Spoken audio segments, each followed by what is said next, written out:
بسم اللہ الرحمن الرحیم۔ السلام علیکم ناظرین، یہ کہانی ایک چھوٹے سے گاؤں کی ہے جہاں ایک غریب عورت زینب رہتی تھی۔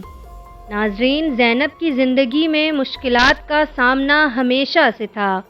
اس کے شوہر کا انتقال ہو چکا تھا اور وہ اپنے 2 بچوں علی اور فاطمہ کی پرورش اکیلے ہی کر رہی تھی۔ زینب کی زندگی کا ہر دن ایک نئی جدوجہد تھا، لیکن اس کی ہمت اور عزم نے اسے کبھی ہار نہیں ماننے دی۔ زینب ایک محنتی عورت تھی۔ وہ دن بھر کھیتوں میں مزدوری کرتی، کبھی کسی کے گھر جا کر صفائی کرتی اور کبھی لوگوں کے لیے کھانا پکاتی۔ اس کی محنت کا مقصد اپنے بچوں کی ضروریات پوری کرنا تھا۔ زینب کی زندگی میں خوشی کا کوئی لمحہ نہیں تھا، لیکن وہ ہمیشہ اپنے بچوں کے چہرے پر مسکراہٹ دیکھنے کی کوشش کرتی۔ ایک دن زینب نے سوچا کہ اسے اپنے بچوں کے لیے کچھ خاص کرنا چاہیے۔ اس نے فیصلہ کیا کہ وہ اپنے بچوں کے لیے نئے کپڑے خریدے گی۔ اس نے اپنے تمام جمع پونجی کو بچایا اور بازار جانے کا ارادہ کیا۔ جب وہ بازار پہنچی تو اس نے دیکھا کہ کپڑے بہت مہنگے ہیں۔ اس کے پاس اتنے پیسے موجود نہیں تھے کہ وہ اپنے بچوں کے لیے نئے کپڑے خرید سکے۔ زینب نے دل میں سوچا، میں اپنے بچوں کو خوش دیکھنا چاہتی ہوں، لیکن میرے پاس پیسے نہیں ہیں۔ اس نے ایک دکاندار سے بات کی اور اپنی حالت بتائی۔ دکاندار نے زینب کی حالت کو دیکھ کر کہا، میں تمہیں کچھ کپڑے کم قیمت پر دے سکتا ہوں، لیکن تمہیں محنت کرنی ہوگی۔ زینب نے دکاندار کی بات مان لی اور اس کے ساتھ کام کرنے لگی۔ وہ دن رات محنت کرتی اور آہستہ آہستہ اس نے کچھ پیسے جمع کر لیے۔ اس نے اپنے بچوں کے لیے کپڑے خریدے اور ان کے چہرے پر خوشی دیکھ کر اس کا دل بھر آیا۔ زینب نے سوچا کہ اگرچہ زندگی میں مشکلات ہیں، لیکن محنت اور عزم سے سب کچھ ممکن ہے۔ لیکن زینب کی خوشی زیادہ دیر تک قائم نہ رہی۔ ایک دن جب وہ کھیت میں مزدوری کر رہی تھی، اچانک اس کا پاؤں پھسل گیا اور وہ گر گئی۔ اس کی ٹانگ میں شدید چوٹ آئی۔ زینب کو ہسپتال لے جانا پڑا، لیکن اس کے پاس علاج کے پیسے نہیں تھے۔ اس نے سوچا کہ اب اس کے بچوں کا کیا ہوگا۔ زینب نے ہمت نہیں ہاری۔ اس نے اپنے بچوں کے لیے دعا کی اور اللہ سے مدد طلب کی۔ اس کی دعا سن لی گئی۔ گاؤں کے لوگوں نے اس کی مدد کی اور اس کے علاج کے لیے پیسے جمع کیے۔ زینب نے سوچا کہ اگر لوگ اس کی مدد کر سکتے ہیں تو وہ بھی اپنی محنت سے دوبارہ کھڑی ہو سکتی ہے۔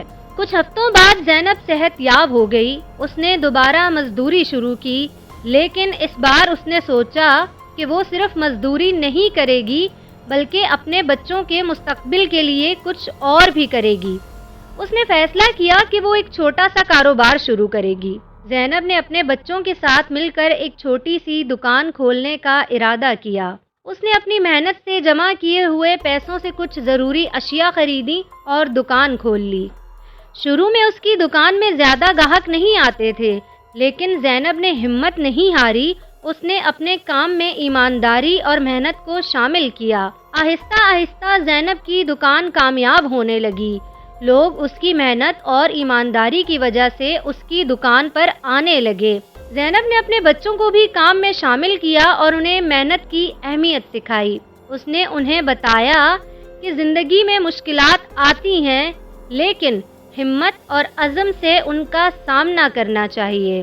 کچھ مہینے بعد زینب نے اپنے بچوں کے لیے ایک چھوٹا سا جشن منانے کا فیصلہ کیا۔ اس نے اپنے بچوں کے لیے کچھ خاص کھانے پکائے اور گھر کو سجایا۔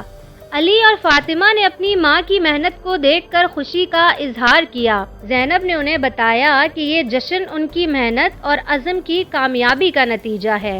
اس لمحے میں زینب نے محسوس کیا کہ خوشی صرف پیسوں میں نہیں ہوتی، بلکہ اپنے بچوں کے ساتھ وقت گزارنے اور ان کی مسکراہٹ میں بھی ہوتی ہے۔ ناظرین، زینب کی کہانی ہمیں یہ سبق دیتی ہے کہ زندگی میں مشکلات آتی ہیں، لیکن ہمیں ہار نہیں ماننی چاہیے۔ محنت، عزم اور ایمانداری سے کی جانے والی کوششیں کبھی ضائع نہیں جاتی۔ زینب نے اپنی محنت سے نہ صرف اپنے بچوں کی ضروریات پوری کی، بلکہ انہیں زندگی کی اہمیت بھی سکھائی۔ اس کی کہانی ہمیں یہ بھی یاد دلاتی ہے کہ جب ہم ایک دوسرے کی مدد کرتے ہیں تو ہم سب مل کر مشکلات کا سامنا کر سکتے ہیں۔ زینب کی زندگی ایک مثال ہے کہ کس طرح ایک غریب عورت نے اپنی محنت اور عزم سے اپنی زندگی کو بہتر بنایا۔ اس کی کہانی ہمیں یہ سکھاتی ہے کہ اگر ہم ہمت نہ ہاریں اور محنت کرتے رہیں تو اللہ ہماری مدد کرتا ہے۔ زینب نے اپنی زندگی کی مشکلات کا سامنا کیا اور اپنے بچوں کے لیے ایک بہتر مستقبل کی بنیاد رکھی۔ یہ کہانی ہمیں یہ بھی بتاتی ہے کہ محبت اور عزم کے ساتھ کی جانے والی محنت کبھی ضائع نہیں ہوتی۔ دعا ہے کہ اللہ تبارک و تعالی ہر مسلمان کی مشکلات کو دور کرے۔ آمین ثم آمین۔